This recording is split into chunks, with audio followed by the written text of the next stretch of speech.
Hello guys, next episode के start से पहले आप लोग मेरे चैनल को सब्सक्राइब कर देंगे। इससे अभी नेक्स्ट एपिसोड को स्टार्ट करते हैं। जियांग दिखाई जाती है जब वो स्कूल से जा रही होती है तो तभी एक आदमी वहाँ पर आ जाता है। उसे देखकर जियांग को कुछ तो गलत लगता है, पर वो उसे पूछने लगती है कि आप यहाँ पर क्या कर रहे हैं। तो वो कहने लगता है कि मेरे बेटे का एग्जाम है तो मैं यहाँ पर आया हुआ हूँ। जियांग भी उसे गलत क्लास के बारे में पूछ लेती है कि इस क्लास में आपका बेटा, तो वो भी कह देता है कि हाँ। अब जियांग को शक तो हो चुका, तो वो भी चुपचाप वहाँ से निकल जाती है और बाहर जाके गार्ड वगैरह को हर बात बता देती है और कहने लगती है कि वो पीछे के दरवाजे से आया होगा। अब गार्ड उसकी बातें सुनने के बाद बाकी गार्ड्स को उसे पकड़ने के लिए भेज देता है, पर इससे पूछने लगता है कि तुम्हें उस दरवाजे के बारे में कैसे पता, तुम्हें कैसे पता कि वो खराब है। तो जियांग कहने लगती है कि हाँ वो ना, मैं चोरी चोरी वहाँ से अपना लंच बॉक्स लेने के लिए गई थी। तो गार्ड उसकी बात पर हंसने लगता है, कहने लगता है कि आइंदा से मत जाना। तो जियांग कहती है कि नहीं जाऊंगी, और जैसे ही वहाँ से निकलने लगती है तो देखती है कि भाई पहले से गुरान खड़ा हुआ है। उसे देखकर पूछने लगती है कि तुम यहाँ पर कैसे। और फिर दोनों रास्ते में बातें करते हुए जा रहे होते हैं। जियांग उसे सारी बात के बारे में बता रही होती है। गुरान कहने लगता है कि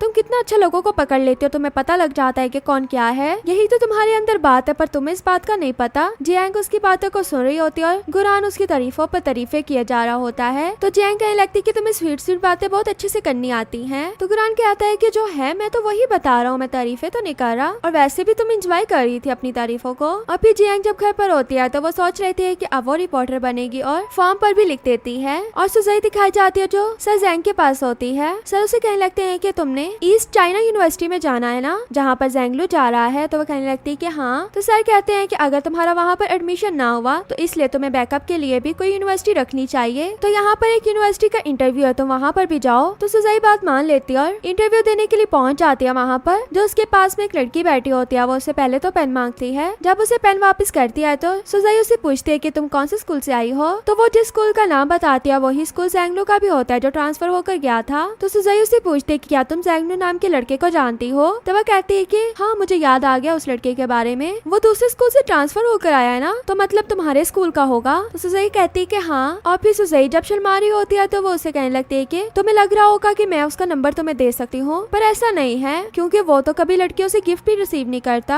यहाँ तक कि किसी को बुलाता भी नहीं, बस अपनी पढ़ाई पर फोकस करता है। सुजाई उसको बताना चाह रही होती है पर कुछ भी नहीं बताती। इतने में सुजाई का मोबाइल गिर जाता है, जिसके पीछे सुजाई और ज़ैंगलू की पिक लगी होती है। वो लड़की ये नहीं समझती कि ये दोनों काफी क्लोज है, बल्कि कहने लगती है कि तुमने अच्छी एडिटिंग की है, पर सुजाई उसकी बात पर भी कुछ नहीं बोलती। इतने में सुजाई का नाम आ जाता है तो वो वहाँ से चली जाती है। और सुजाई जब इंटरव्यू देने के बाद जा रही होती है तो उसके फ्रेंड्स ने उसे कॉल की होती है। तो वो उनसे कहने लगती है कि अभी मैं वापस नहीं आऊंगी, बल्कि मैं ज़ैंगलू के स्कूल जाऊंगी। तो वो कहने लगती है कि ज़ैंगलू तो मोबाइल भी यूज नहीं कर रहा, तो उसे कैसे पता होगा कि तुम वहाँ पर आ रही हो। तो वो कहने लगती है कि मैं तो वैसे जा रही हूँ, अगर उसने आना हुआ तो वो आ जाएगा। इसी के बाद सुजाई उसके स्कूल के बाहर पहुंच जाती। वहाँ पर ज़ैंगलू की 10th पोजीशन होती है, तो इसलिए वहाँ उसकी बाई पिक लगी होती है। उसी पिक के साथ वो गार्ड से पिक को तुड़वाने लगती है। इतने में वहाँ पर ज़ैंगलू भी आ जाता है। सुजाई उसे कहने लगती है कि आज तो वीकेंड नहीं है, तो तुम यहाँ पर कैसे। तो वो कहने लगता है कि मुझे गुरान ने बता दिया था कि तुम यहाँ पर आ रही हो, तो इसलिए मैं पास में ही था, तो जल्दी से स्कूल की तरफ आ गया कि अगर तुम यहाँ पर हुई तो मैं तुमसे मिल लूंगा। तो फिर वो सुजाई से पूछने लगता है कि क्या तुम मेरा स्कूल अंदर से देखना चाहती हो। जब सुजाई हाँ कह देती है तो वो उसको अपना पूरा स्कूल दिखाने लगता है। सुजाई चीजों को देखकर कहने लगती है कि ये वही जगह है ना जिसके बारे में तुमने मुझे बताया था। तो वो कहने लगता है कि वैसे तो मैं बहुत सी बातें लिखना चाहता था, मुझे लगता है कि तुम्हें पढ़ना पसंद नहीं होगा। तो सुजाई कहने लगती है कि नहीं, तुम जितना चाहो लिख सकते हो, मुझे पढ़ना अच्छा लगता है तुम्हारे बारे में। और फिर सुजाई उसको इंटरव्यू के बारे में भी बता रही होती है और कहती है कि अंकल ज़ैंग ने कहा था कि मुझे इस यूनिवर्सिटी के बारे में भी सोचना चाहिए कि अगर यहाँ जहाँ मैं जाना चाहती हूँ वहाँ एडमिशन ना हुआ, तो इसलिए तुम्हें भी और यूनिवर्सिटीज के बारे में सोचना चाहिए, क्योंकि अगर हम एक यूनिवर्सिटी में ना जा पाए तो फिर भी हमारे पास कोई और ऑप्शन हो, और जो हमारा ड्रीम है उसे तो हमें पूरा करना चाहिए, किसी और के पीछे लगकर हमें अपने ड्रीम से गिव अप नहीं करना चाहिए। तो ज़ैंगलू कहने लगता है कि हाँ ठीक है। और फिर नेक्स्ट डे आ जाता है। सभी बच्चे उदास हुए होते हैं क्योंकि उन्हें लग रहा होता है कि जिस यूनिवर्सिटी में वो लोग जाना चाहते हैं वहाँ पर नहीं जा पाएंगे, पर सर ज़ैंग तो आकर उन्हें काफी ज्यादा मोटिवेट कर देते हैं, जिसके बाद तो वो अच्छे से पढ़ाई वगैरह भी करने लगते हैं और अच्छे अच्छे रिजल्ट्स भी ला रहे होते हैं। सुजाई भी इतना पढ़ी होती है कि रातों में ठीक से सो भी नहीं रही होती, ना ही ठीक से खा रही होती है। सभी फ्रेंड्स एक साथ बैठकर पढ़ रहे होते हैं। और दूसरी तरफ ज़ैंगलू भी जो पढ़ाई कर रहा होता है और अपने भाई से भी थोड़ी हेल्प लेने लगता है, क्योंकि भाई उसका एक ग्रेड आगे जो हो चुका था। पहले ज़ैंगलू अपने भाई से हेल्प नहीं लेता था, पर अब वो अपने भाई से हेल्प भी लेने लगा था। और फिर फाइनली एग्जाम्स भी आ जाते हैं, और जैसे एग्जाम्स एंड होते हैं तो इनकी ग्रेजुएशन सेरेमनी भी होती है, जिसमें सुजाई और बाकी सब एक दूसरे के साथ पिक्स ले रहे होते हैं। गुरान बाकी सब के साथ इतने अच्छे से पिक नहीं लेता जितने अच्छे से जाकर जियांग से लेता। उसे बार बार पिक लेने को कह रहा होता है कि अभी यहाँ से अच्छी नहीं आई, अभी वहाँ से अच्छी नहीं आई। सुजाई इनको देखकर सैड होती है और फिर ज़ैंग जैंगलू को कॉल करती है और कहने लगती है कि गैस करो आज मैं कहाँ पर होंगी। तो वो कहने लगता है कि स्कूल में आज सेरेमनी है ना। तो वो कहने लगती है कि हाँ, पर मैं सोच रही हूँ कि तुम भी यहाँ पर काश होते। इतने में पीछे से जैंगलू से आवाज देता है। जैंगलू को देखने के बाद तो सुजई उसे देखती रह जाती है और बाकी सब फ्रेंड्स तो जैंगलू के आने पर इतना खुश हो रहे होते हैं। और फिर वो लोग एक साथ ग्रुप फोटो भी बनाते हैं। और जब स्कूल एंड होता है तो फैंग सबको अपनी ग्रैंडमा के पास खिलाने के लिए लेकर आता है। पर यहाँ आने पर पता लगता है कि ग्रैंडमा तो शॉप पर है ही नहीं। पर एक आदमी उन्हें आकर बताता है कि तुम आ गए हो, जल्दी से हॉस्पिटल जाओ, तुम्हारी ग्रैंडमा वहाँ पर है, अभी यहाँ से एम्बुलेंस उन्हें लेकर गई है।